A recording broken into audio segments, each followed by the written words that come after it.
This is Will Buchanan reporting for the Walk for Liberty. Today is July 2nd, 2008, day 80.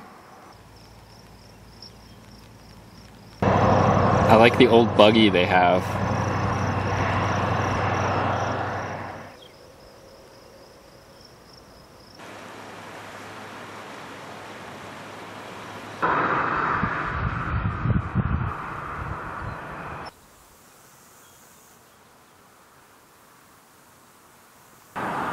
That's strange. From this angle, the tree looks flat, almost like a cutout of a tree.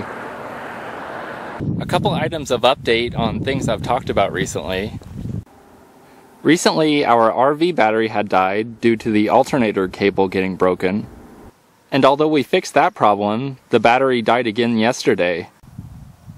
Due to a combination of not letting the battery charge enough initially, leaving the lights on for a little while, and using the docking clamps without having the engine running. And our previous methods of getting it started didn't work this time, including jumping it from the Subaru. Fortunately, we have the excellent resource of Brooke's mechanic dad, Roy. He advised us to connect the two batteries together in preparation for the jump start, but then to start the Subaru and leave it idling for a half an hour to charge the RV's battery. And only after that, trying to start the RV's engine. And that worked like a charm. That's something to keep in mind if you ever have a completely dead battery or a car that otherwise won't start from a regular jump start. Although it's probably better if you own the second car as well in that case, since it's probably not too likely that a good Samaritan will wait there for up to a half an hour with their engine idling while your battery charges. Another item of update.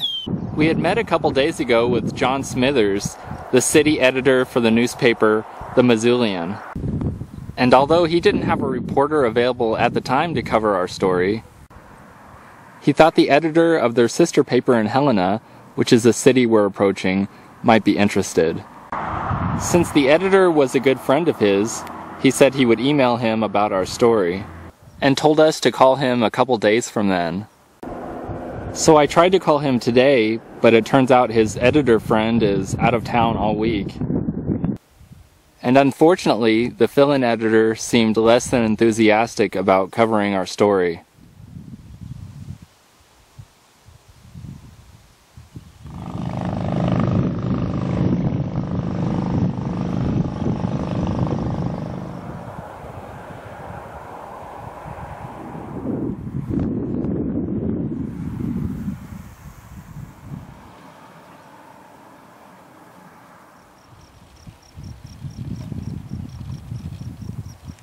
There have been a lot of bicyclists who have ridden past me today.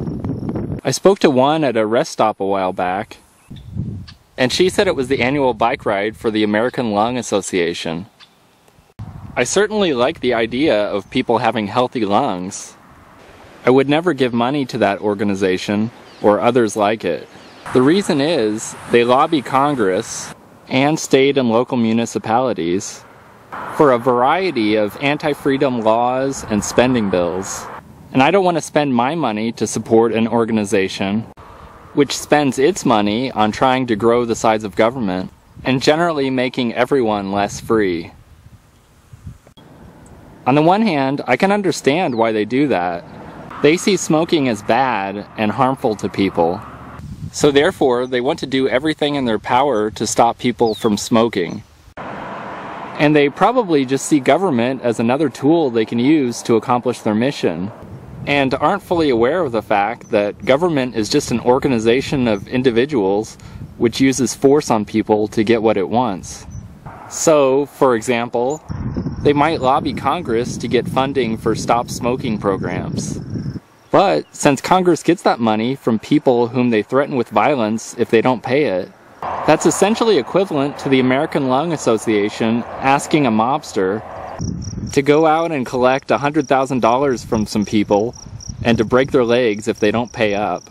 Another thing which they do, they lobby governments to infringe on business owners and other property owners' property rights by telling them how they are to use their own property, i.e., that they are not to allow smoking on their premises. A much better way of stopping smoking is, rather than trying to force them to quit, to encourage them voluntarily to quit. As a couple examples, they could purchase advertising to show people the dangers of smoking, or they could pass out literature at county fairs or other places where people gather. I'm not trying to pick on the American Lung Association specifically, though. There are hundreds, if not thousands, of other organizations which lobby government in similar manners. I admit that the main problem is that government force exists and can be utilized in the first place. However, just because a tool is available doesn't make it right to use it if it's an immoral tool. A much better method is to educate and persuade people to voluntarily accept what you're trying to teach them.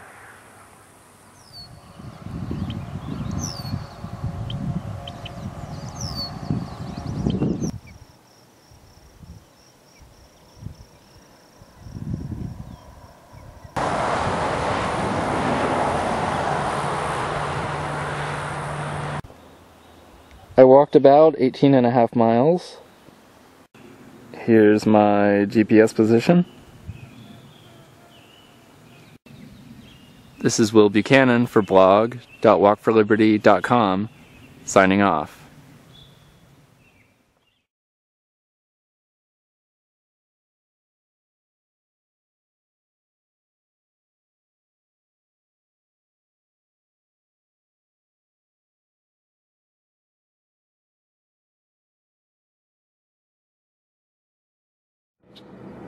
I had felt what I thought was just a hot spot on my foot, but it looks like it actually developed into my first blister.